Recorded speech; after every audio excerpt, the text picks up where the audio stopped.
Hello and welcome again to Mission Alive from MSC Mission Office.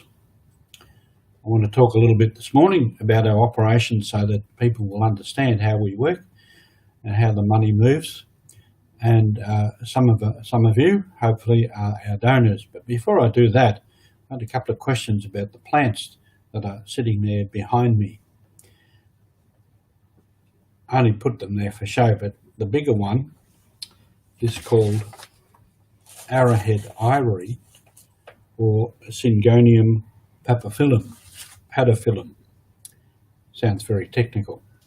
The other smaller one is a succulent called Kalanchoe tomentosa. I think I got the words right. Just a little interest of mine and something to brighten up the office. For our operation as a mission office, we start with the appeals and different ways of appealing to people to donate. So normally we have appeals in our MSC parishes around Australia, which are lined up for this year, but given our circumstances, that might happen or it might not happen. We have our newsletter, which is another way to appeal.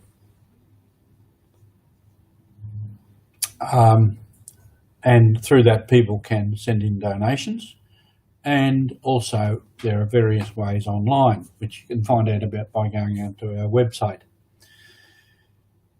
So the money comes in, the funds come in various forms. They come in envelopes in cash, cheque, or indications of card number and amount, or comes in online on various platforms in various ways. And occasionally we get a bequest from someone. The income can be small, a few dollars, or can be quite large. It is up to the donor, and we gratefully accept all of it, and it all goes to where it's supposed to go. So as it comes in, our administrator enters it all into the database according to what the donor wants us to do with it. So if the donor says it's clean water, or it's for youth, or for health, or for something else, then it goes into that account. And our projects are those: water, youth, health, which is HIV, AIDS, leprosy and malaria. There's our domestic projects, which are not many, but and often directed towards our Indigenous brothers and sisters. Then we have support of formation for priests and religious in other countries, support of missionaries generally, and a number of other small projects. So as I said, this is all entered directly from the donor's wishes straight into that account. And that can be reported on weekly, monthly, and yearly, so we know at any given point exactly how much is there for each project. Project applications come in from overseas, and I'll talk more later at some stage about that, what is happening overseas through our national mission offices. The projects come in to them and assessed and sent on to us. The details are then checked with the applicants, and all of the information is entered into our database. And that is summarised to go to the board, which meets about every 2 months, for approval. So it is only the board that can approve the funds. In this office, we can't just approve funds and send them out. It goes past the board, who can question it or even reject it.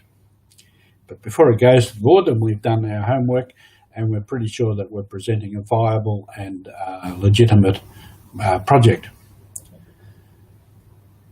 Immediately after that, the funds are sent out to the banks that are designated by those applying, going to the bank where the recipients can access it. There are some difficulties with that at times, and we might discuss that at another time.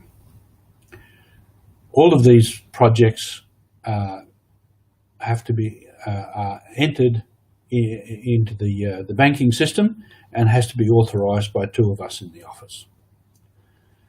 So we've got checks and balances on all of that. We have an accountant who comes in once a week, and she makes sure everything on the banking side is okay, that everything balances, we've got everything in the right place, and she enters all transactions, whether it be for projects going out or whether it's paying our bills or whatever, and these are again authorised by 2 members of the staff for all payments. So again, we have checks and balances to make sure that everything is legitimate. And from this, reports go regularly to the board every meeting and the AGM, which is coming up next month. So I've had the auditors preparing all the documentation and the booklet for that. So all of this will go to the board and to be checked, looked at, questioned if need be, and approved. So our system works like that it's an open, transparent system, and we can access all our information at any given point. Having said that, I personally can't do it because I'm not that good with the computers, but the staff can access it and give me the readouts and everything as needed. So in all of that, that is our mission alive.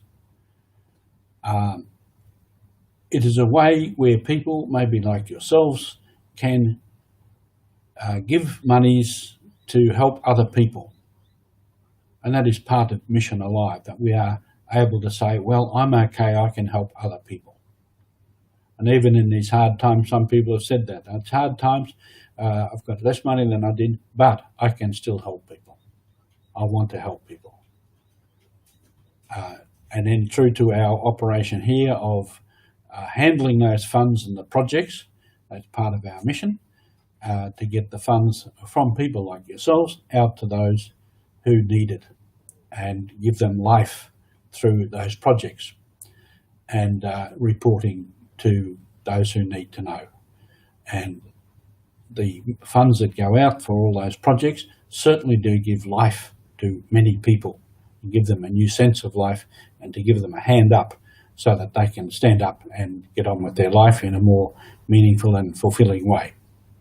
So our mission is alive through our organisation, through this operation, and through people like yourselves who are willing to help us and to give us some funding, and through all of those who work right through to implementing the project on the ground. So the mission is alive. I hope you're alive today, and I hope you can take a step in your mission, even if it is only a small step. Thank you for being with us. I'll see you again.